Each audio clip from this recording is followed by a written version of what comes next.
What's going on, guys? It's your boy Jay. Welcome back and thanks for joining us. Today we have Sophie. She's a medical school student. Let's sit down with her and see what she's got for us.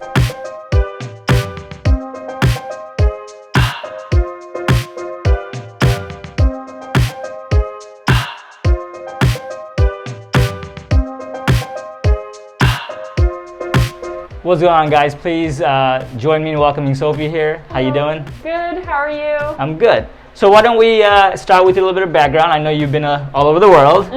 So why don't we start with where you grew up?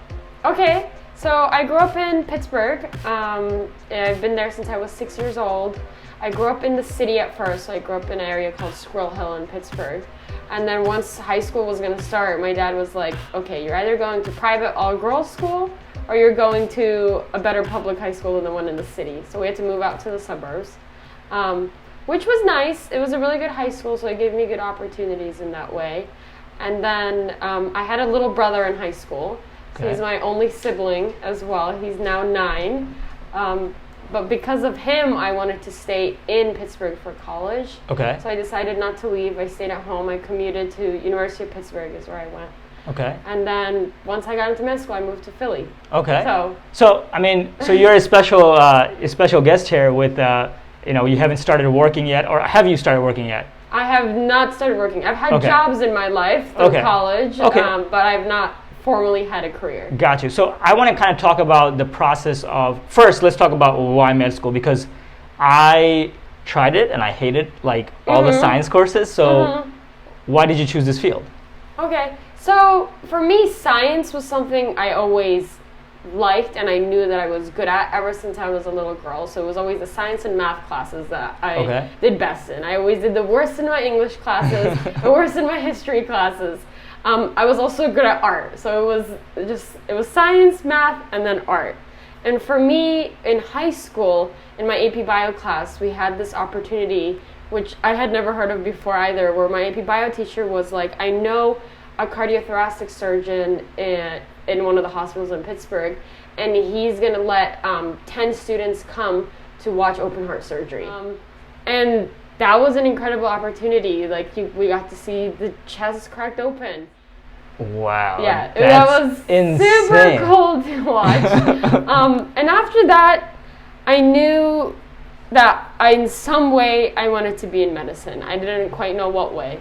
So then college started. And I was trying to figure out what major I wanted to do. I thought I wanted to go into biomedical engineering because I liked science and I liked the math part. But then I realized I liked math, but I didn't want to go beyond calculus. I didn't like math that much. So I was like, maybe engineering's not for me.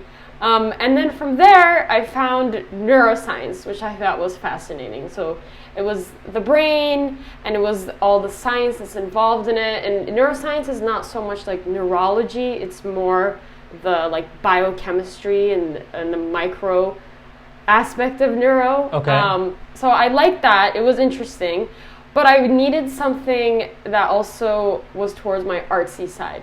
So I fell in love with philosophy of science. Okay. So though it's not art, it was another part of my brain that I also really liked using. It was really hard for me to major in philosophy of science because, again, I'm a very sciencey person. Okay. So it was hard for me to write as many papers as they needed me to think in a way that's very different than objectively thinking. Science is very objective. Right. And then philosophy is not objective. Got you. So when did you decide you want to go into medical school? So directly into medical school, I decided probably around my sophomore year. So I knew I was trying to get into the path of medicine. So I decided I would start doing research because it's something that's necessary for medicine. So I started first with doing just bench lab neuroscience research, as that was my major. But I hated it. I hated working with pipettes and little petri dishes and just sitting in the lab by yourself with all these chemicals and cells. It wasn't for me. So I decided I wanted to do clinical research. So I got a position at UPMC Presbyterian working with trauma surgeons. So I got to be in the trauma bay twice a week for 12 hours at a time, so it's about 24 hours a week. Wow. and it was amazing. I got to see so many different cases, so many different. So what were you exactly doing? Were you doing an internship, I'm assuming? So basically what we were doing is there was tons of clinical studies that the surgeons there were running, but they're very busy people, so they themselves usually can't admit the patients into the studies because they're dealing with saving their life. Right. And that's just not at the top of their mind in that moment. So that's where we come in. So when an accident's happening, so let's say someone came in with a car crash, if it was severe enough, we had a study where you would give them plasma.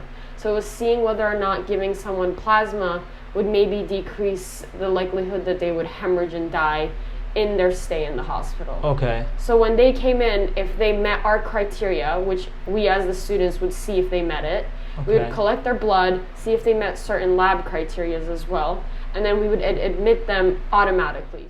And through that, I was able to see so many different things, and I fell in love with medicine. So, I mean, I want to kind of, if our viewers are watching, they're probably thinking about going into medical school, things of that nature. What was the process like for you going from college? Because I know there is a big process. Like you have to take exams. Yeah. I think you have to apply early to make sure your times line up. Yeah. So do you want to talk a little bit about that? Yeah. So the biggest things for applying to med school is making sure you have a good resume and good grades to back you up with it. Okay. So in terms of good resume, the biggest things are having, especially now, some form of research. On top of that, having good extracurriculars. So that's what really makes you stand out from everyone else. How do you get the extracurricular? Do you just like volunteer to different places, or? Yeah, so it's not just volunteering in terms of in the hospital, but doing something beyond medicine. So most medical schools want to see that you're not just 100% medicine driven. You have other interests in life. You're still a human being that does other things. So whether that be leadership positions that you may be involved in, or you may be involved in different hobbies that you really like, whether it's something like some people do sports, some people are musicians, some people are artists, different things like that you're still doing. In addition, whether that be like teaching, tutoring, being club presidents, anything like that, any sort of leadership positions are always really good. And then on top of that, grades. So grades are important, but it doesn't mean you have to have a 4.0 and all A's in everything. Okay. Honestly, some of the best things that medical schools look for is just you getting better. So a lot of people their freshman year don't do so well because you're in college for the first time. You have all these hard classes, you're in a new place, new environment, new friends, everything's new. Right. Just because you get a B and maybe a C doesn't mean it's the end of the world. As long as you're getting better through the years, that's what matters. And then from there's your MCAT. So that's the test that we have to take in order to enter med school. Most people take it during their junior year. Okay. That's the most common time to take it. And then they apply right after their junior year in that summer is when but honestly now the biggest advice I would give to people is don't apply right away. Take a year off or take another year, 2 years off. Why? Just because I think do something that you've either always wanted to do in life or chase a path that maybe you may be interested in until you know 100% sure that you want to go into medicine. Because I know a lot of friends that are in medicine, whether that be because of their family pressures or whether that be because all the two careers they know in life is lawyer and doctor. Right. And nothing else is a career. I mean, that's a big thing in our culture, you know? Yeah. So I think I really think you can't be a doctor for anyone else but yourself and for the actual career of being a doctor, so wanting to help patients, not for anything else. Money is a terrible idea to be a doctor. You are paying so much money to go to school. On top of that, that was going to be one of the questions I want to ask, but continue, sorry. Yeah, on top of that, you're going into tons of debt, not working for 8 years total, so you're not working for undergrad, you're not working for med school. In residency, you're paid below minimum wage. And then, so you're losing basically hundreds of thousands of dollars there, Right. in addition to paying for school, but also not working as someone, let's say in engineering, is making 150, 200K a year. Right. So I think you really need to know that that's what you want. And when you do want that, med schools can see that. They can see that both through your application and as in during your interview too. That you can tell when someone wants to be there versus they're doing it for some other reason. Right. So in terms of, you touched on this a little bit, how long does the whole, from the day you start, let's say, your bachelor's degree, so freshman year, to the day you actually become you're an official doctor after you're done medical school, but you have to do a residency. So I'm counting that as also schooling. Okay. So from the start to the end, how long does it take, and what are the steps of those and things of that nature? Assuming you're going directly through. Okay. 4 years of undergrad. Right. Apply between your junior and senior year. Let me read it out. 4 years of undergrad. Take your MCAT during junior year. Okay. Apply between junior and senior year. Get in. Start right after senior year. So you graduate probably like April, and then you start in August, usually was when med school starts. Okay. 4 years of med school. In med school, usually between first and second year, you have a summer off. Between second and third year, you take your first big exam. So that's step 1. So that's their first licensing exam. Okay. Between second and third year, you take, so your step 1, and then between third and fourth year, you take your second licensing exam, which is step 2. Okay. And then you apply beginning of your fourth year for residencies, find out where you got an end of fourth year, and then you start residency July 1st. Okay. So the whole country starts residency July 1st. Wow. Worst time to go in hospital is July 1st, and July in general. It's actually the most deaths in hospitals, which is very sad because of all the new residents that everyone have like 1 whole year of residence or brand new. Right. And then after that, depending on what you applied into and what you're doing residency in, it's between 3 to 7 years. Oh my God. So, we're already at 8. Right. So 4 plus 4 undergrad plus med school.